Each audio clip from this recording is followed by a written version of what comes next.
आइए क्लास शुरू करते हैं इस चैप्टर का next topic properties of haloalkanes and haloarenes part 2। आइए देखते हैं कि यहाँ पर हमारे लर्निंग ऑब्जेक्टिव्स क्या क्या होने वाले हैं। क्लास यहाँ पर हम बात करेंगे हेलो एल्केन्स के लिए SN1 रिएक्शन की। इसके साथ साथ हम elimination reaction of haloalkanes भी स्टडी करेंगे। इसके बाद हम देखेंगे कि हेलो एल्केन्स या हेलो एरीन्स मेटल्स के साथ किस प्रकार से रिएक्शन करते हैं, जहां हम प्रिपेयर करेंगे एक बहुत ही इंपॉर्टेंट रिएजेंट ग्रिग्नार्ड रिएजेंट को, और मेटल्स के साथ रिएक्शन में ही हम वुड्स रिएक्शन को भी स्टडी करेंगे। चलिए क्लास शुरू करते हैं इस टॉपिक का CV1 SN1 reaction in haloalkanes. Class सबसे पहले आप ये जान लीजिए कि SN1 रिएक्शन को सब्स्टिट्यूशन न्यूक्लियोफिलिक यूनिमॉलिक्यूलर रिएक्शन भी कहा जाता है। इस रिएक्शन को SN1 इसलिए कहा जाता है क्योंकि ये रिएक्शन फॉलो करती है फर्स्ट ऑर्डर काइनेटिक्स को। इसका मतलब ये है कि जो भी nucleophilic substitution reactions first order kinetics को फॉलो करेंगी उनको हम SN1 रिएक्शन कहेंगे। और अगर हम SN1 रिएक्शन के लिए रेट ऑफ रिएक्शन देखें तो वो डिपेंड करता है केवल सबस्ट्रेट की कॉन्सेंट्रेशन पे, ना कि न्यूक्लियोफाइल की कॉन्सेंट्रेशन पे, जिसे हम इस प्रकार से शो कर सकते हैं, यानी कि rate of reaction will be proportional to the substrate's concentration। और SN1 रिएक्शंस को यूजुअली परफॉर्म किया जाता है पोलर प्रोटिक सॉल्वेंट्स में, यानी कि ऐसे पोलर सॉल्वेंट्स जो प्रोटॉन रिलीज कर सकें।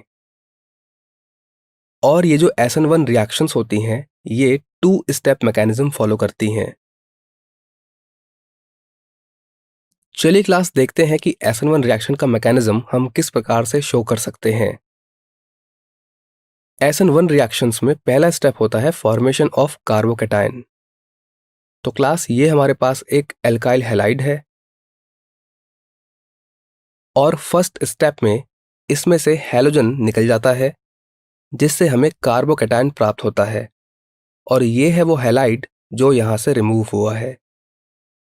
और क्लास यहाँ पर जो कार्बोकैटायन फॉर्म हुआ है वो sp2 हाइब्रिडाइज्ड होता है और प्लेनर होता है। अगर स्टेप 2 की बात करें तो स्टेप 2 में कार्बोकैटायन पर न्यूक्लियोफाइल अटैक करता है। तो ये है वो कार्बोकैटायन जो कि एक प्लेनर कार्बोकैटायन था,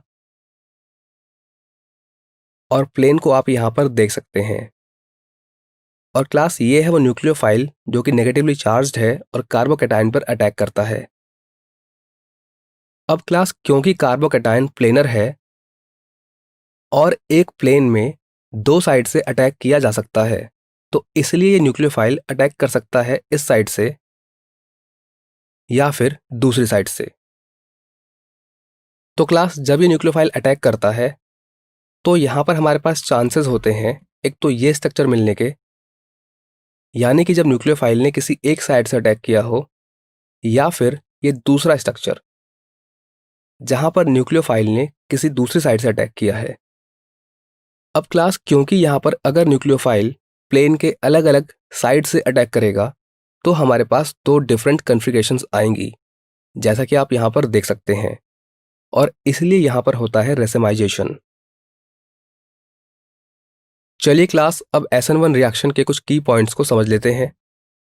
जैसा कि हम जानते हैं कि एक SN1 रिएक्शन में हमने स्टार्ट किया था एक एल्काइल हैलाइड से, जैसा कि आप यहाँ पर देख सकते हैं, और इसमें से पहले स्टेप में हैलाइड रिमूव हुआ था।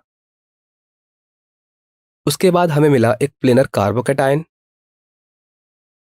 जिसकी रिएक्शन हुई एक न्यूक्लियोफाइल से, और जब न्यूक्लियोफाइल ने कार्बोकैटायन पर अटैक किया तो उससे हमें मिला एक कन्फिग्रेशन, और जब दूसरी साइड से अटैक हुआ तो हमें मिला एक दूसरा कन्फिग्रेशन। अब क्लास अगर हम यहाँ पे सभी चीज़ों को रिकॉल करें तो हम कह सकते हैं कि ये जो रिएक्शन है इसका पहला स्टेप होता है ये, यानी कि फॉर्मेशन ऑफ कार्बोकैटायन, और दूसरा स्टेप होता है अटैक ऑफ न्यूक्लियोफाइल। तो इसीलिए SN1 रिएक्शन 2 स्टेप रिएक्शन है, यानी कि 2 पदों में कंप्लीट होती है। और इस रिएक्शन में जो रेट ऑफ रिएक्शन है वो डिपेंड करता है केवल कॉन्सेंट्रेशन ऑफ एल्काइल हैलाइड पर। न्यूक्लियोफाइल की कंसंट्रेशन पर डिपेंड नहीं करता है रेट ऑफ रिएक्शन। और SN1 रिएक्शन में फॉर्मेशन ऑफ कार्बोकैटायन होता है, पेंटावैलेंट ट्रांजिशन स्टेट नहीं बनती है।